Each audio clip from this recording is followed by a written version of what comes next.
बताइए, राजेश कह रहे हैं कुछ नहीं है, आप ऐसे ही बस हवा हवाई कर रहे हैं, सब कुछ नहीं चल रहा है यूपी बीजेपी में। देखिए राजेश जी नहीं बता पाएंगे। केशव प्रसाद मौर्य जी का जो राजनीतिक दर्द है उसकी दवा लखनऊ में नहीं है, उसकी दवा दिल्ली में मिलती है, तो इसलिए उसकी दवा के लिए दिल्ली गए हैं। राजनीतिक दर्द बहुत तेज है, वो राजनीतिक दर्द जो है वो राजेश जी समझ रहे हैं, लेकिन यहां बोल नहीं पा रहे हैं। वो कह रहे हैं कि सबका अपना अपना रोल है, बाकी सबका अपना रोल है। भैया यहां तो मुख्यमंत्री पता नहीं चलता कौन है। योगी जी का आप कह रहे हो खेमा, कहते हैं ना, यहां 5-6 खेमे हैं। योगी जी का अलग खेमा है, डिप्टी सीएम केशव प्रसाद जी का अलग खेमा है, दूसरे डिप्टी सीएम पाठक जी का अलग खेमा है, अमित शाह जी का अलग खेमा है, राष्ट्रीय अध्यक्ष जी का अलग खेमा है। यहां खेमे नहीं पता चलते, इतने खेमे, उस खेमे के अंदर में जनता खो गई है। दिक्कत यह है, इनके खेमे से जनता का क्या लेना देना। और ये कह रहे थे स्थानीय नेता मिल नहीं पाए, मतलब स्थानीय नेता से इनके राष्ट्रीय अध्यक्ष यहां मिल नहीं पाए, इसलिए दिल्ली जाना पड़ता है। तो बताइए अब जनता का कैसे काम करेंगे आप, जब आपके नेता नहीं मिल पा रहे हैं राष्ट्रीय अध्यक्ष से, आपके जो लखनऊ आए थे, तो आप बताइए आपका नेता फिर जनता से गांव में जाके, कस्बे में जाके कैसे मिलेगा। दिल्ली सब थोड़ी चले जाएंगे, इतना पैसा सबके पास थोड़ी है। इसलिए आपका साफ झलक रहा है। आपके एक जो विधायक आपके साथ के देवेश प्रताप जी क्या कहते हैं, कहते हैं अरे भैया यहां तो अधिकारियों से काम करने के लिए विधायकों को पैर छूना पड़ता है।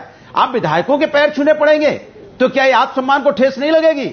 तो क्या ये इस तरह की जो बातें हो रही है, क्या झूठ बोल रहा है कोई? अब डिप्टी सीएम बोल रहे हैं कि नहीं नहीं, यहां पे हमारे कार्यकर्ताओं का जो संगठन होता है वो सत्ता से ज्यादा बड़ा होता है। किसको चैलेंज कर रहे हैं? साफ साफ चैलेंज कर रहे हैं सरकार को। सरकार कह रही है, मुख्यमंत्री कह रहे हैं कि नहीं नहीं, यहां पर गलत क्या कह रहे हैं? अनुराग आप ही बता दीजिए, अनुराग आप ही बता दीजिए, 400 पार आप ही बता दीजिए। संगठन बड़ा या सरकार, बता दीजिए। जब समाजवादी पार्टी की सरकार थी क्या बड़ा था, बताइए। अरे मैं बोल रहा हूं, पार्टी या सरकार पूरी कर लूं, मैं आपको बोल दूंगा। इनके संजय निषाद जी कह रहे हैं, संजय निषाद कह रहे हैं कि भैया बुलडोजर चलाओगे तो वोट कहां से पाओगे?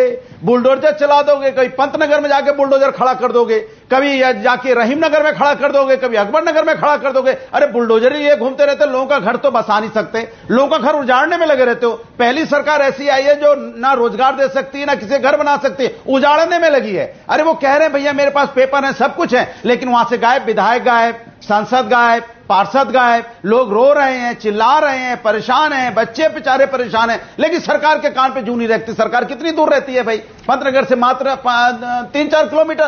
तो ये सरकार की हालत ये हो गई है कि माने सरकार की भ्रष्टाचार का तो आलम ये है कि इनके नेता मोती सिंह जी कह रहे हैं भ्रष्टाचार तो इतना फैला हुआ है कि हमने अपनी 42 साल की जिंदगी में इतना भ्रष्टाचार नहीं देखा। सुब्रत पाठक उधर अलग हल्ला मचा रहे हैं, कह रहे हैं भैया ये सरकार जो जीते हैं ना, इस बार 37 सीटें जीते हैं, ये भैया सब अखिलेश जी के अधिकारी थे। अधिकारी हमारे, सरकार हमारी, जनता हमारी, सारा मीडिया अगर कह रहे हैं हमारा, तो आपका क्या है? तो आप तो बेकारी वहां बैठे हो ना राजेश जी, झुंझुना बजाने के लिए ना जनता की, ना आप किसानों की मदद करते हो। अब जरा बताइए, छात्रों की आपने देखिए नमक तो छिड़क दिया, मैंने बताया ना अभी सवाल में भी, अखिलेश जी नमक छिड़क रहे हैं और कुछ नहीं कर रहे। ये कौन सी राजनीतिक दवा मांग रहे हैं केशव प्रसाद मौर्य दिल्ली आके? आपने कहा दिल्ली में मिलेगी दवा, कौन सी दवा मांग रहे हैं वो? देखिए उनकी दवा यह है कि वो अपने आगे से डिप्टी हटाना, कोई अपने आगे से डिप्टी हटाना चाहता है। भाई डिप्टी भी तो हटाना है, उनको लग रहा है इतने दिन हो गए हम डिप्टी रहेंगे क्या? भाई हमारा भी तो कोई सम्मान होना चाहिए। वो डिप्टी हटाने के लिए परेशान है। और राजेश जी उसको देखो, राजेश जी का दर्द देखो। राजेश जी कह रहे हैं केशव प्रसाद मौर्य बताएंगे, हम क्या बताएंगे, हम तो प्रवक्ता हैं। अरे प्रवक्ता ही तो बताएगा, और कौन बताएगा? कार्यकर्ता बताएगा। प्रवक्ता काहे बने हो जब कुछ पता ही नहीं है तब? अच्छा ठीक है, तो आप भी बताइए बोलने के लिए। ठीक है, मैं आप भी बताइए, तो आप ही बताइए। संगठन बड़ा होता है सरकार, आप ही बता दीजिए। आपकी भी सरकार रही ना इतने टाइम पर उत्तर प्रदेश में। मैं बता रहा हूं आपको, बताइए। मैं बता रहा हूं आपको, संगठन सुन लीजिए, संगठन हमेशा आपको पता है कि बड़ा होता है और संगठन का सम्मान होता है। लेकिन जब राष्ट्रीय अध्यक्ष बैठे हो, पार्टी का राष्ट्रीय अध्यक्ष नड्डा जी बैठे हो, वहां पे ज्ञान दिया जा रहा हो कि संगठन बड़ा होता है, सरकार बड़ी नहीं होती है। फिर उसके बाद नड्डा जी कहते हैं कार्यकर्ताओं का सम्मान से समझौता नहीं होगा, कार्यकर्ताओं के सम्मान से समझौता नहीं होगा। ये इतनी तेज आवाज में बोलना, इसका क्या मतलब है? एक इसी तेज आवाज में एक वहां बोल रहे हैं, एक पश्चिम बंगाल में भी तेज आवाज में बोल रहे हैं। वो क्या कह रहे हैं पता है आपको?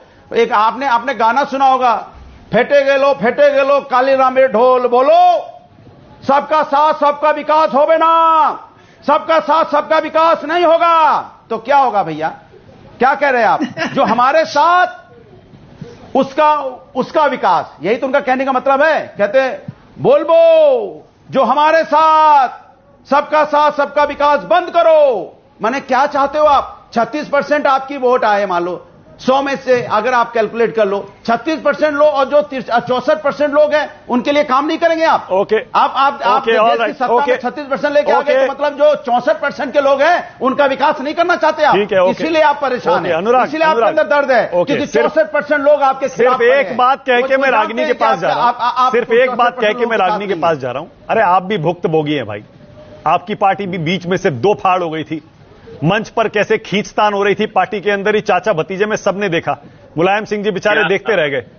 तब बीजेपी का समय था, आज आपका समय है, बिल्कुल आपको पूरा हक है नमक छिड़कने का, इसीलिए मैं बिल्कुल कुछ नहीं कहूंगा उस पर। विरोधियों का विपक्ष का काम ही ये होता है।